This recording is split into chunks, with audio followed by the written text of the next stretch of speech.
Hola y bienvenidos. My name is Juanita and I will be your host. Welcome to Basic Spanish for OT, PT, and SLP. I am an occupational therapy assistant as well as the author of this book, Basic Spanish for OT, PT, and SLP clinicians in the acute hospital setting. This book, as well as the ebook, can be purchased on Amazon.com. On today's video, we will be discussing relationships. Relationships. And for sake of ease, I'm going to do this in two-part series. This relationships can be found on page 42 in the book Basic Spanish for OT, PT, and SLP. So if you don't have the book, you can still follow along, but I will tell you it'll make it so much easier if you have the book with you.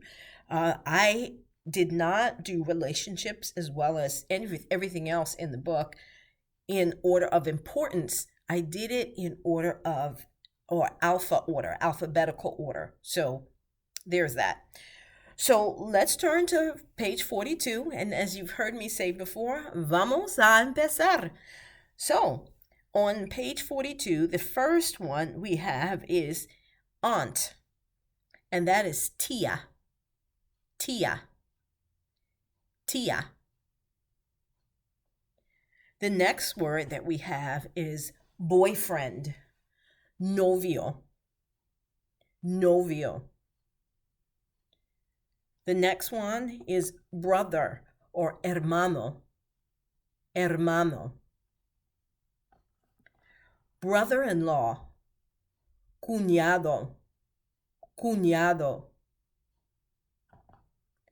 Cousin. And remember, we discussed in previous videos that things are assigned a gender. So cousin, primo, primo, or prima. Primo or prima.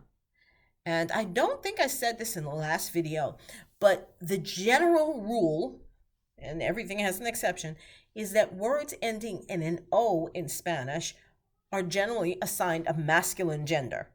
And words ending in A, or the nouns are ending in A, are assigned a feminine gender. So primo would be a male cousin, and prima would be the female cousin. The next word down on this page is daughter or hija, hija, hija. Daughter-in-law, nuera, nuera, nuera. The next term I have down here is family, familia, familia. The next one is father, padre, padre.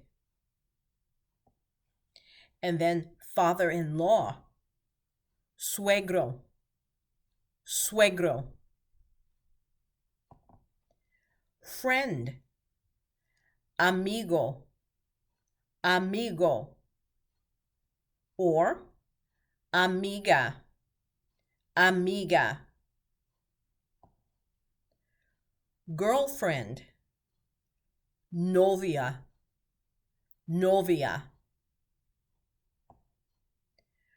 Granddaughter or grandson would be nieto, nieto. Or for granddaughter, nieta, nieta. So I think I confused that a little. Nieto, nieto is granddaughter, grandson. Nieta is granddaughter. Grandfather, abuelo, abuelo. Grandmother, abuela, abuela. Husband, the word that I use in the book, esposo, esposo. Mother, madre, madre, mother-in-law, suegra, suegra. And that's it on page 42. So generally, when you're using these terms, you have to, because it's a lot of these are pronouns, so, or they are pronouns, all of them are pronouns, you have to assign a gender to it. So generally, tia would be la tia if you're talking about the aunt, la tia. And if you're talking about, I'll just use tío from the other page, tío or uncle, you would do el tío, la tía, el tío. You notice in the book, I did not put the definite article or indefinite article. I did not put it because, as I said in the earlier parts of the book, this is where your learning comes from. You have to participate. There is no way that anyone can just open up your brain and pour all of it in. If you are going to learn anything new, you have to be part of your learning. The same way that we tell our patients that they have to be part of their healing. We can't just walk in as therapy clinicians and just touch somebody and boom, they're better. We're not going to, that's not how this works. So it's the same thing with Spanish. There is another thing that I also want to just throw this in here. The term ito and ita, it's a very cute term and it's a term of endearment. So a lot of times you may hear, I'll use grandmother and grandfather, abuelita, mi abuelita. It's a way of giving a term of endearment to someone. So even though the word is abuela, you may hear someone say, that's mi abuelita, because that's a way of saying that that's just showing endearment. So that's just something I just kind of want to throw in there extra. I don't think I even addressed that in the book.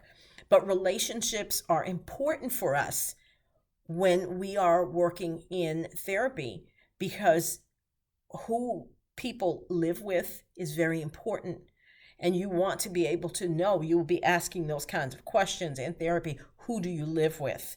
Who is your support system? Who are helping you out? So it's very good to know these terms. And you will sometimes at bedside, I work at bedside at the hospital, and many times I've met some people's abuelitas and abuelitos. So with that being said, that's it for today's video.